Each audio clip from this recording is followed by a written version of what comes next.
बात करते हैं अब भारत में चीतों को बचाने की जो कोशिश हो रही है उसे किस तरह से एक के बाद एक झटके लग रहे हैं। मध्य प्रदेश के श्योपुर जिले में स्थित कूनो नेशनल पार्क में पिछले करीब 2 महीनों के भीतर ही 6 चीतों की मौत हो चुकी है। इसमें 3 शावक यानी कि बेबी चीता शामिल हैं। गुरुवार को 2 शावकों की मौत हो गई और इसने सबकी चिंताएं बढ़ा दी हैं। चलिए समझते हैं पूरी स्थिति को और जानने की कोशिश करते हैं कि हेल्थ एक्सपर्ट्स चीतों के स्वास्थ्य को लेकर क्या कह रहे हैं। Let's record their quotes today. और चीतों के जो स्वास्थ्य की निगरानी करने वाले डॉक्टर्स हैं वो असल में कहते हैं कि भीषण गर्मी की वजह से गुरुवार को 2 शावकों की मौत हो गई। लेकिन चीता एक्सपर्ट्स वो अपनी अलग राय जता रहे हैं। दक्षिण अफ्रीकी वन्यजीव विशेषज्ञ हैं विंसेंट वॉन डेर मर्व। उन्होंने कहा है कि भारत को चीतों के 2 से 3 निवास स्थलों पर बाड़ लगानी चाहिए। इतिहास में भी बिना बाड़ वाले अभ्यारण्य में चीतों को फिर से बसाए जाने के प्रयास कभी सफल नहीं नजर आते हैं। यही नहीं, दक्षिणी अफ्रीकी वन्यजीव विशेषज्ञ मर्व ने यह चेतावनी भी दी है कि चीतों को फिर से बसाए जाने की परियोजना के दौरान अगले कुछ महीनों में कुछ और मौतें भी हो सकती हैं।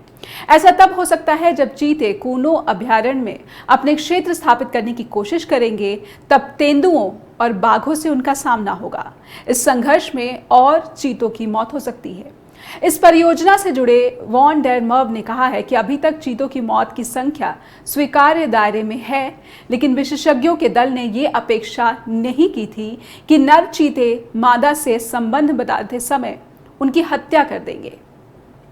एक ग्राफिक्स हम अपने दर्शकों के सामने रखना चाहेंगे जिसके जरिए हम ये जानकारी फिर से दोहराना चाहेंगे अपने दर्शकों के लिए कि भारत में विलुप्त हो चुके चीतों को 70 साल के बाद बसाने की कोशिश की जा रही है और प्रोजेक्ट चीता चलाया गया है। इसके तहत अफ्रीका के देशों से 20 चीतों को 2 जत्थों में यहाँ पर लाया गया। नामीबिया चीतों में से एक साशा ने 27 मार्च को गुर्दे की बीमारी के चलते दम तोड़ दिया था, जबकि दक्षिण अफ्रीका से लाए गए एक अन्य चीते उदय की 23 अप्रैल को मौत हो गई थी। वहीं दक्षिण अफ्रीका से लाई गई मादा चीता दक्षा एक नर चीते से मिलन के प्रयास के दौरान हिंसक व्यवहार के कारण घायल हो गई थी और बाद में उसकी भी मौत हो गई थी।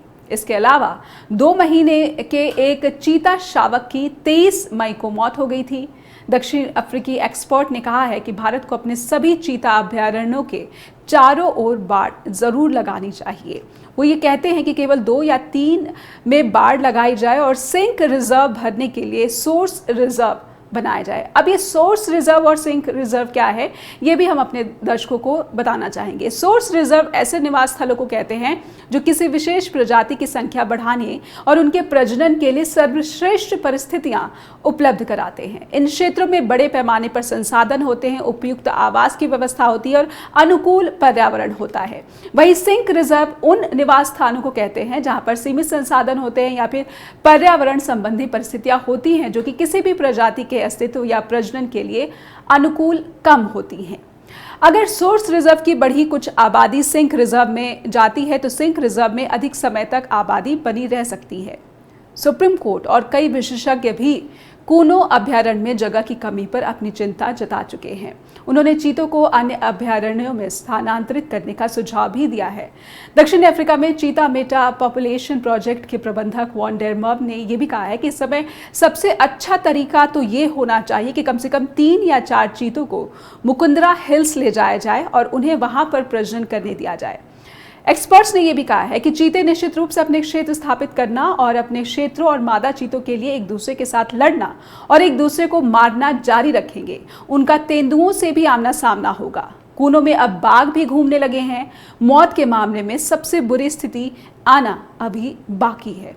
ऐसे में चीतों को बचाने के प्रयासों में जो लोग लगे हैं उनको उन सभी परिस्थितियों पर ध्यान देना, समय रहते ध्यान देना बहुत ज़रूरी हो चुका है, क्योंकि एक्सपर्ट्स कहते हैं कि अभी जो मौतें हुई हैं वो अभी कम से कम स्वीकार्य दायरे में हैं, लेकिन अब अगर और मौतें हो जाएंगी तो इस प्रयास को एक तगड़ा झटका लग सकता है जो कि 70 साल के बाद भारत में प्रधानमंत्री नरेंद्र मोदी के प्रयास से शुरू किया गया है।